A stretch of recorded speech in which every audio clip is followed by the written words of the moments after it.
The Living Dynamics of Cannabis. Episode 1. Landraces and Natural Genetics. When most people think about cannabis, they think about a product. Some think about medicine. Others might think about fiber, grain, cannabinoids, terpenes, essential oils, or cultivation methods. Yet, these perspectives, while useful, all share the same limitation. They begin with what cannabis does for humans rather than what cannabis is as a biological organism. Long before it became a crop, a medicine, a source of fiber, or the focus of modern cultivation, cannabis was simply a plant attempting to survive in an ever-changing environment. Understanding that simple reality changes the way we view everything else. Like all living organisms, cannabis did not appear fully formed. It emerged through countless generations of adaptation, selection, environmental pressure, and biological experimentation. Every characteristic observed today, from leaf shape to flowering behavior, from root structure to chemical production, exists because at some point in the past, those traits provided an advantage. Whether that advantage was resistance to environmental stress, improved reproduction, better protection from herbivores, or greater success in colonizing new environments. The plant we know today is the result of those accumulated adaptations. One of the challenges in understanding cannabis is that people often attempt to place it into simple categories. We hear terms like cannabis, hemp, marijuana, sativa, indica, autoflower, and ruderalis, as though they represent clear and universally accepted classifications.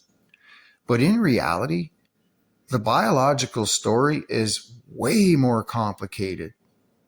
The more closely researchers examine cannabis populations, historical land races, heirlooms, breeding programs, and genetic diversity, the more difficult it becomes to place the plant neatly into rigid categories. The boundaries are often less defined than they appear. From a taxonomic perspective, cannabis belongs to the plant kingdom within the family Cannabaceae.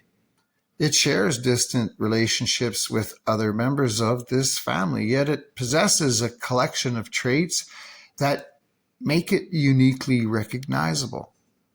It is an annual flowering plant, capable of rapid growth, remarkable environmental adaptability, and extraordinary chemical complexity.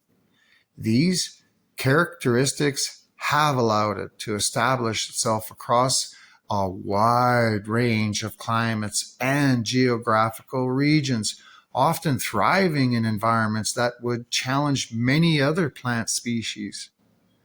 What makes cannabis interesting from a biological perspective is its ability to express tremendous variation while remaining basically the same organism. Two plants may appear dramatically different in size, structure, flowering time, chemical composition, and environmental preference, yet still belong to the same broader genetic framework. This flexibility is one of the reasons classification has remained a subject of debate for decades. Because historically, different populations of cannabis adapted to different regions of the world.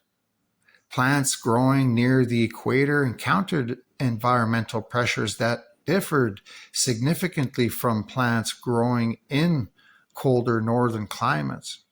Day length, seasonal variation, temperature patterns, humidity levels, rainfall distribution, and competition from neighboring vegetation all exerted selective pressures that shaped local populations.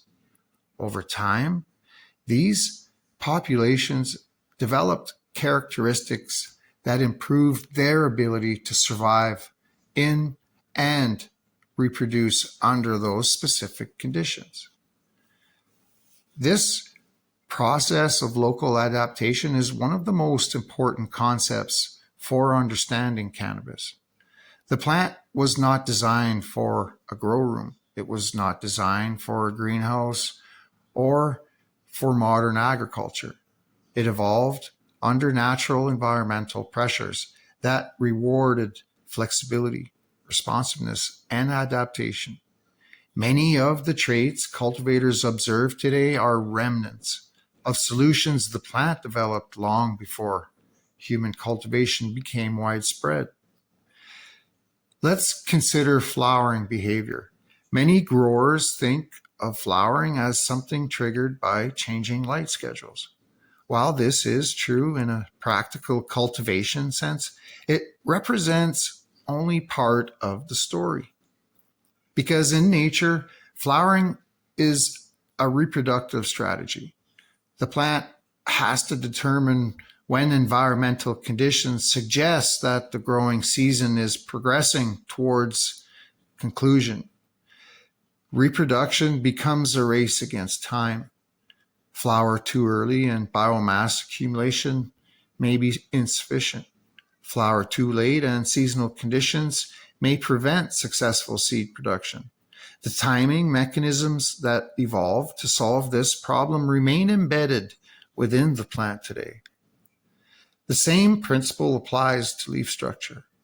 Leaves are often treated as identifying characteristics, but their shape reflects environmental adaptation. Broad leaves can maximize light capture under certain conditions while reducing excessive transpiration stress. Narrow leaves may improve heat dissipation and humid airflow in other environments. Neither form is inherently superior. Each represents a solution to a different set of environmental challenges. Even the chemical compounds that make cannabis famous originated as adaptive tools rather than features intended for human use. Cannabinoids, terpenes, flavonoids, and countless other secondary metabolites are often discussed primarily in relation to human experience. From the plant's perspective, these compounds serve biological functions and help protect against environmental stress, influence interactions with insects, defend against pathogens, reduce ultraviolet damage, and participate in broader ecological relationships. The plant did not evolve these compounds for us. We simply learned to appreciate their effects and have a lot more to learn about their chemical and physiological interactions on different endocannabinoid systems.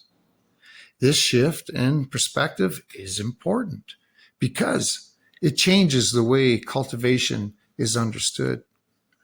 Rather than viewing cannabis as a passive organism waiting to receive instructions from the grower, it becomes clear that the plant is actively responding to environmental signals according to biological programs shaped through generations of adaptation. The cultivator is not creating the plant's behavior.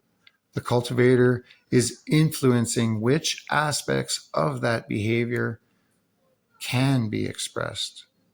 One reason cannabis has become so widely distributed is its remarkable adaptability. Few annual plants demonstrate the same capacity to respond to changing environmental conditions. This adaptability is evident in its ability to grow across different latitudes, tolerate varying soil conditions, respond to different photoperiods, and produce diverse morphological expressions. The plant's success is not the result of specialization in a single environment. It is the result of flexibility across many environments. This adaptability also helps explain why debates about the best way to cultivate cannabis often persist. Different methods can produce successful outcomes because the plant itself possesses a broad range of acceptable operating conditions. Hydroponics, living soil, organic, peat, moss, cocoa, perlite, aquaponics, greenhouse, indoor, outdoor, all work because the plant is capable of adapting to each system. The specific expression and chemical profiles may differ, but the underlying biological capacity remains. As scientific understanding continues to evolve, many traditional assumptions about cannabis are being reconsidered.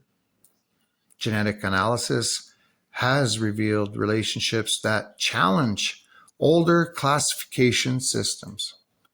Breeding programs have blurred the lines between distinctions that once appeared more obvious. Modern cultivars often contain genetic contributions from multiple ancestral populations, making simple labels increasingly inadequate.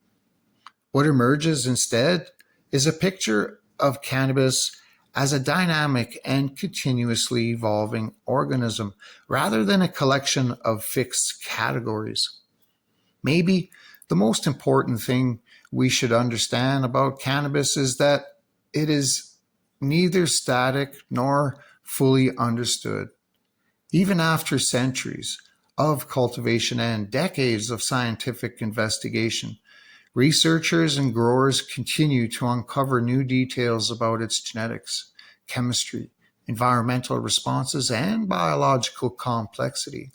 The more we learn, the more we discover how much remains unknown. And that may be the most remarkable characteristic of all, because cannabis is not simply a crop. It's not merely a source of fiber, medicine, grain, cannabinoids, or terpenes. It is a living record of adaptation, a plant shaped by climate, geography, competition, survival, reproduction, and time. A plant that has spent countless generations learning how to respond to an ever-changing world.